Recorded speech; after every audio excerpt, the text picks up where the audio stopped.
Děkuji za slovo. Takže vážené dámy a pánové, dovolte, abych zahájil prezentaci využití systému Microsoft Kinect, který se tady vidíme v vedlejší místnosti, k analýze chůze a k analýze problémů lidí, kteří trpí Parkinsonovou nemocí.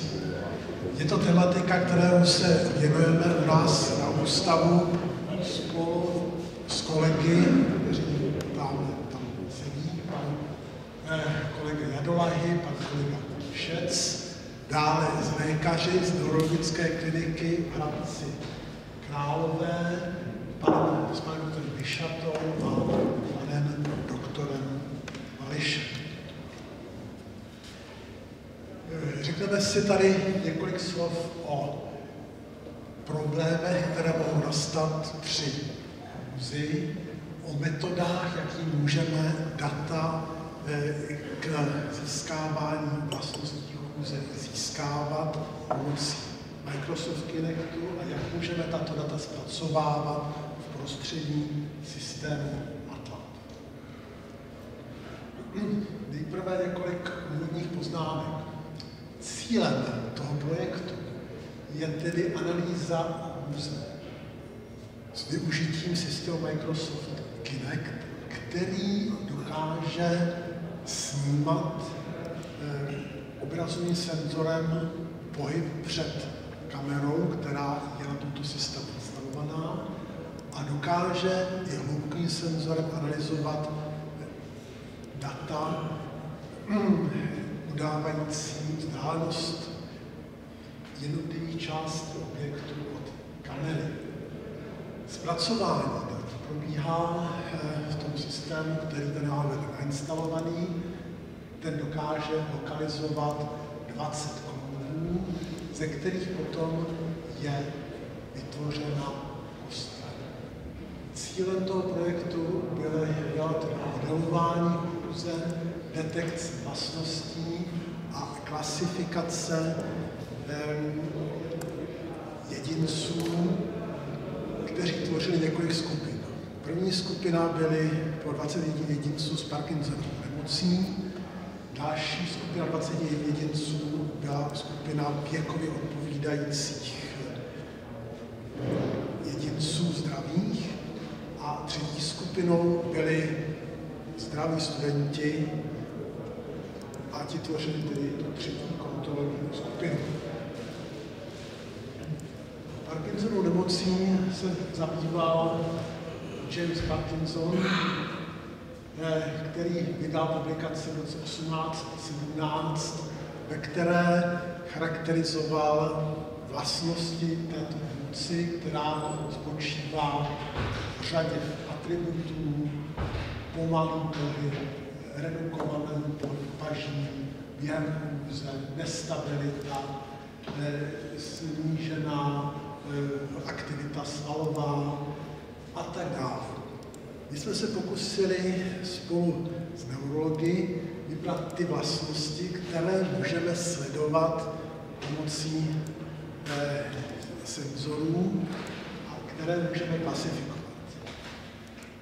Pro tu klasifikaci je možno teda použít řadu matematických nástrojů, které máme k dispozici v MATLABu, no opírají se zase o řadu poznatků, které se v historii studovaly, metr nejmenších čtverců, aproximace funkcí, potlačování rušných složek a tak dále.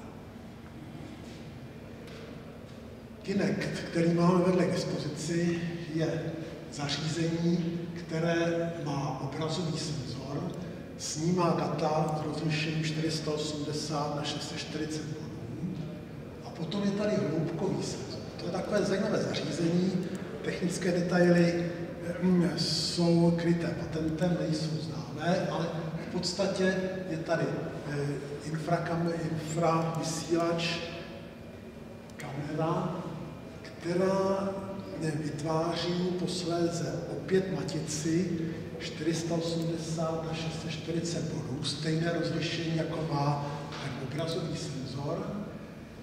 a s přesností 4 až 40 mm v každém tom elementu matice je uváděna vzdálenost toho příslušného elementu od kinektu.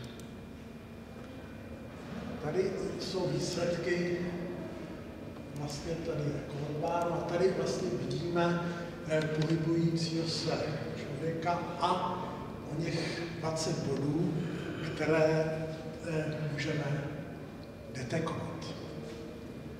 MATLAB, se teď zabývá MATLABem, tak to je vlastně pár příkazů MATLABovských, nebo Kinect se připojuje přes USB počítači úplně stejným způsobem jako kamera, mikrofon. Je to zařízení, které má nějaké číslo, vidíme tady vlastnosti toho zařízení, rozlišení obrazového senzoru, hloubkového senzoru. Takže standardním způsobem připojujeme Kinect k počítači a k MATLABu. Posléze ho můžeme tedy používat pro analýzu fúze. Při té analýze, která probíhala v Hradci Králové, tam je oddělení pro analýzu fúze, tak každý ten jedinec byl vyzván, aby opakovaně dělal 5 kroků dopředu, 5 kroků zpátky, několikrát. Kinect byl instalovaný asi 60 cm nad zemí a při umělém osvětlení potom se snímala data a ty jednotlivé vlastně pozice, ze kterých se ale počítaly už nějaké další veličiny. Poměrovaly se například třírozměrné souřadnice příkloubů, které tvořily těžiště a podobně se průměrovala data, která charakterizovala lokalizaci nohou a po odečtení nějakých středních hodnot bylo možno analyzovat tedy pohyb, ze kterého ovšem bylo potřeba eliminovat řadu rušivých vlivů. Rušivým vlivem bylo třeba otáčení toho člověka a řada dalších.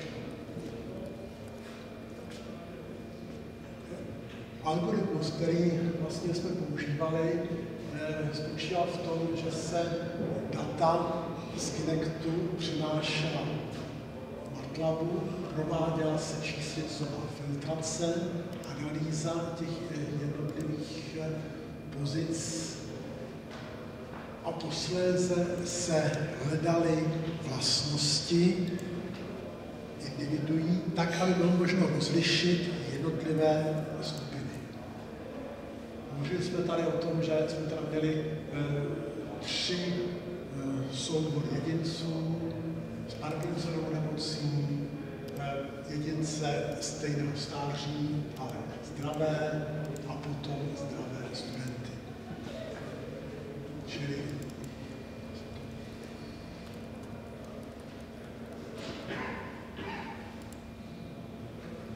Čili posléze po převedení do MATLABu, do prostředí MATLABu, jsme byli schopni sledovat skeleton, pohyb jedinců. Opět všechno teda probíhalo s tím standardních příkazů. MATLABu, obrazový senzor,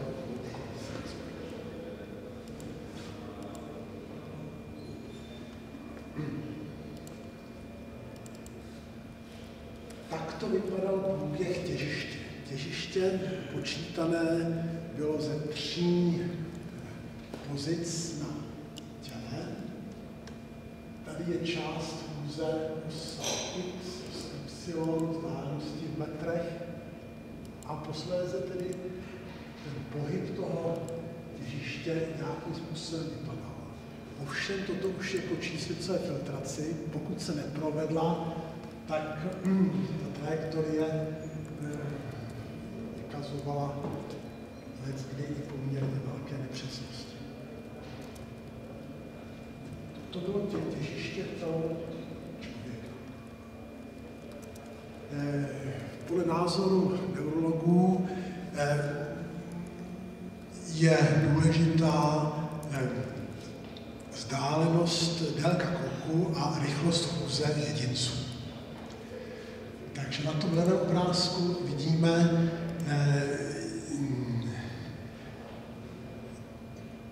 jakým způsobem se vyvíjela pozice nohou při chůzi.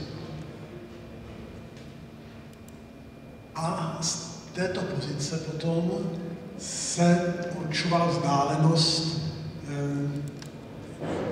nohou a tudíž, když se ta vzdálenost vynesla tímto způsobem, tak z extrému těch vzdáleností bylo možno usuzovat na délku kroku.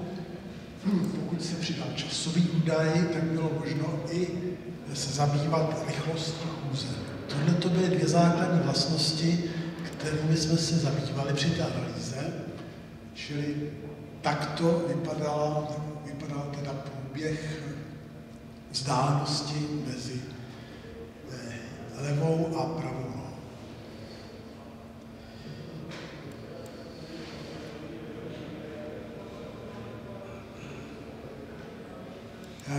Délka kroku je ovšem závislá taky na výšce postavy. Takže my jsme tady se pokoušeli pomocí toho zařízení i zjišťovat výšku postavy. To znamená, že se počítá euklidovská vzdálenost mezi kyčelním kloubem a kolenem plus mezi kolenem a kotníkem pro levou nohu a pro pravou nohu. A posléze si udělal průměr. Takže tady vidíme na horním obrázku distribuci délek nohou pro 51 jedinců, které jsme sledovali. No a teď nás zajímá přesnost taky toho výpočtu. Takže na tom spodním obrázku vidíme diferenci délky levé a pravé nohy po tom zpracování.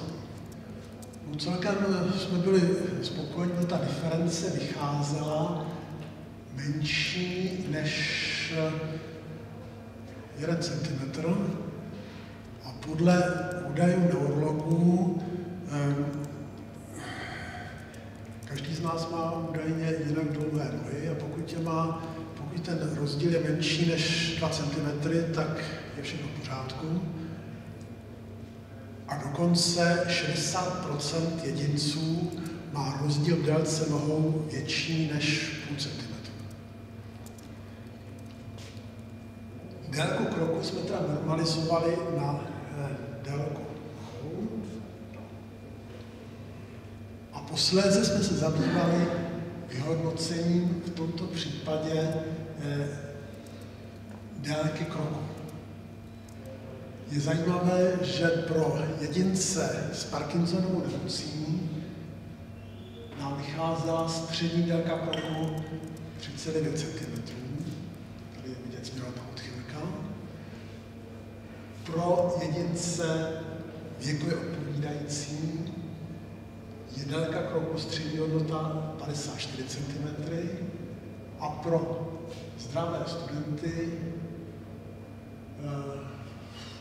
průměru 24 let staré je ta délka kroku zhruba 63 cm. Takže je vidět, že délku kroku bylo možno brát jako vlastnost pro rozlišení těch jednotlivých skupin jedinců. Následně byla užita analýza, specificita, senzitivita, počítá se přesnost rozlišení jedinců, čili tady je aproximována skupina zdravých jedinců, nemocných jedinců, pro nějakou prahovou hodnotu. A pokud ta prahová hodnota byla brána, a já to tady přesto nevidím, 45 cm, tak dosažená přesnost byla asi 96%, se kterou bylo možno tedy rozlišit jednu a druhou skupinu jedinců.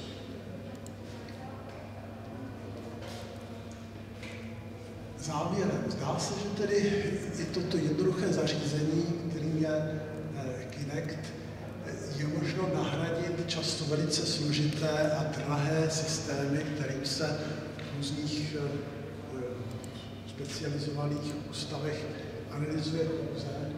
To zařízení stojí 5 000 zhruba, dejme tomu, zatímco ty drahé videosystémy se synchronizovanými kamerami jsou řádově podstatně dražší. Číslice a filtrace a metody zpracování signálu Matlabu posléze napomohou k výběru vlastností, které mohou být použity pro klasifikaci jedinců. A zdá se tedy, že délka kroku může reprezentovat jednu z vlastností pro rozpoznávání problémů s půzí. Další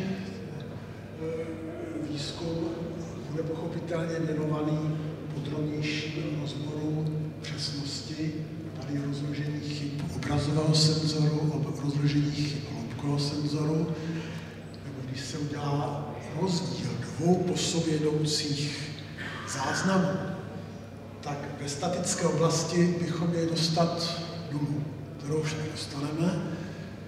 A můžeme tedy vidět, že ta nepřesnost není větší než měření hlavnosti než 20 mm, což pro tyto účely je postačující přesnost. Jenom tato, o které jsme tady hovořili, používá se pro analýzu gest, například pro řízení robotických systémů. I na řadě institucí, univerzit je výzkum věnován tomu, že se třeba řídí let helikoptéry pomocí gest.